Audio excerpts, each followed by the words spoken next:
Buen día amigos y bienvenidos a mi canal. Me llamo Austin and today's video is part of a series on Spanish verb conjugation. Today we're going to go through the fifth and final tense in the indicative mood and learn how to describe what we would do in Spanish using the conditional tense. The videos in my conjugation playlist are meant to be watched in order because as we progress further through the tenses, they start to build on each other and pull elements from the previous tenses I cover earlier in the series.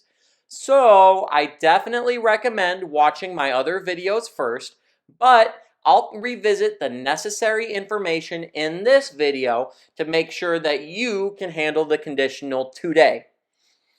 The conjugations for the conditional tense can be thought of as the past imperfect ER and IR endings being applied with the same rules as the future tense endings. So what do I mean by that? Well, if we review the conjugations for our regular ER and IR verbs in the imperfect past from the past tense video, we have ella for yo, ellas for tú and vos, ella for él, ella, and usted, íamos for nosotros and nosotras, íais for vosotros and vosotras, and ian for ellos, ellas, and ustedes. Keep in mind that these endings are all accented and must be stressed on that E sound when we conjugate our verbs. Once we're familiar with those imperfect ER and IR endings, we now look to the future and its conjugations. We see that the future tense conjugations all include the infinitive AR, ER, and IR endings, and then the same ending is applied afterward. So what does that mean here with the conditional? We're going to take those endings we just borrowed from the imperfect past tense, and then we add them after the infinitive, just like we do in the future tense. Now, while there are certain irregular verbs where the word will still have to change before we can add our ending for the conditional, most conjugations can be done by just adding those endings. For those of you that watched my last video on the future tense, you already know how all irregular verbs are conjugated in the future tense. So, if you haven't seen that video yet, go check it out with the link in this video. The irregular verbs will change using the same three patterns I covered in that video. And then they're conjugated into the conditional using those imperfect endings. I'll put up the three patterns that include all irregular verbs on the screen, so you can pause here to review them. So that's it. You now know how to conjugate every verb in the conditional tense. And you didn't even have to learn any new endings or irregular verbs. You're just reapplying what you already knew. So now that we know how to conjugate the conditional tense, let's talk a bit about how and when to use it. The conditional tense is often used to explain hypothetical situations where we describe what would happen given a certain situation happening first. In order to form these sentences correctly, the given situation that triggers the conditional tense needs to be conjugated using the subjunctive imperfect past tense. In these hypothetical if-would statements, which use the imperfect subjunctive, we can choose to place the conditional either before or after the imperfect subjunctive. As an example, we could say, si yo tuviera $1,000,000, me compraría una casa enorme, which translates to, if I had $1,000,000, I'd buy myself an enormous house. However, this sentence can be flipped around to say, me compraría una casa enorme si yo tuviera $1,000,000, which translates to, I'd buy myself an enormous house if I had $1,000,000.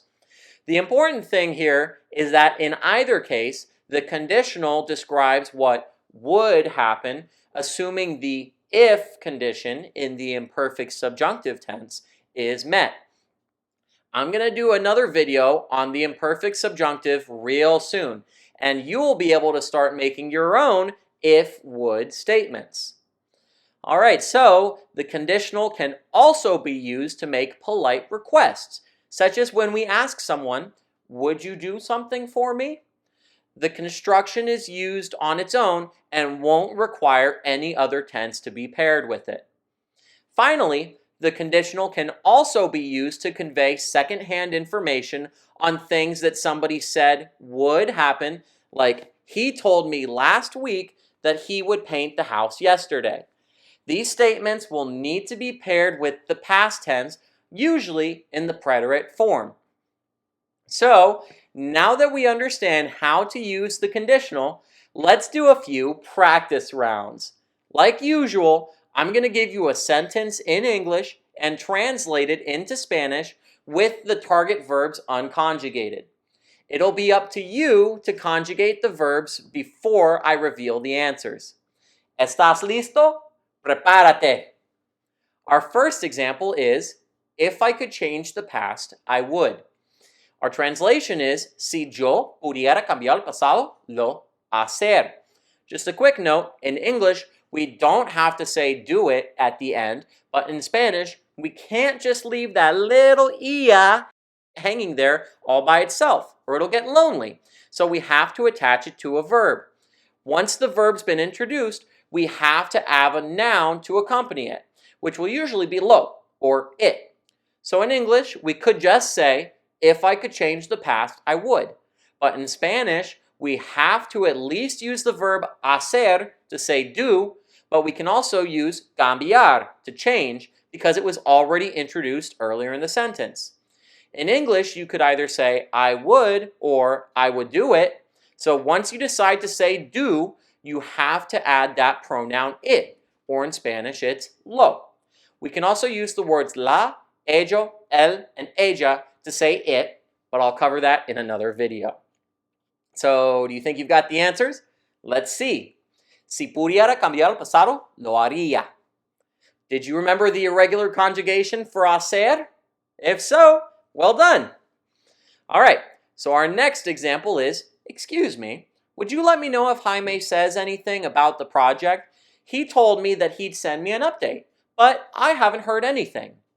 The translation is, disculpe, usted me avisar si Jaime dice algo del proyecto.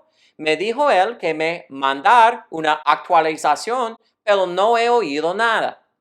If you're wondering about that he oído at the end, that's the verb oír, to hear, in the present perfect tense, which I'll explain in another video. And it's how we say that something has happened or someone has done something. It uses the verb haber, which is conjugated into different tenses to say that something has, had, will have, or would have happened. All right, back to the example. Do you think you know it?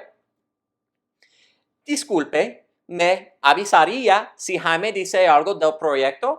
Me dijo él que me mandaría una actualización, pero no he oído nada. You ready for one more?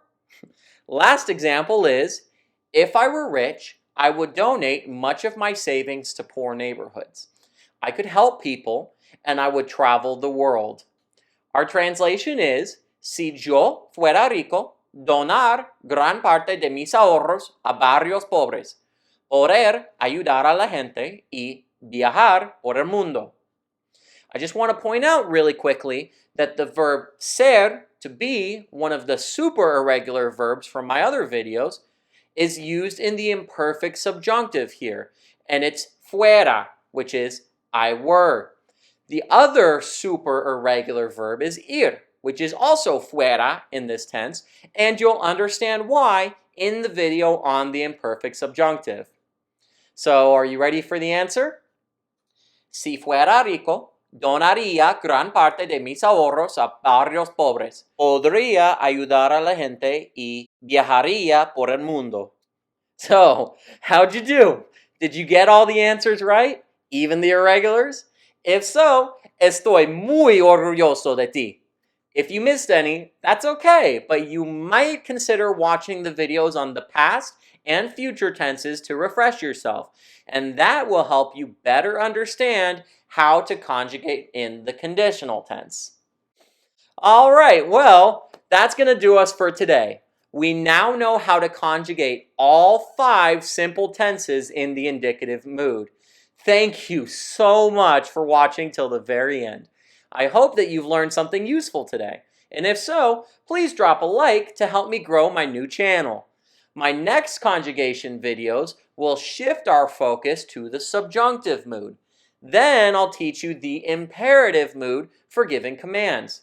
After introducing those 2 other moods, we'll come back to the indicative mood to understand how to say that something has happened or is happening. If you have any suggestions at all for new videos, please let me know in the comments. And if you want to see the next video, make sure you're subscribed to my channel. Nos vemos pronto. Ciao!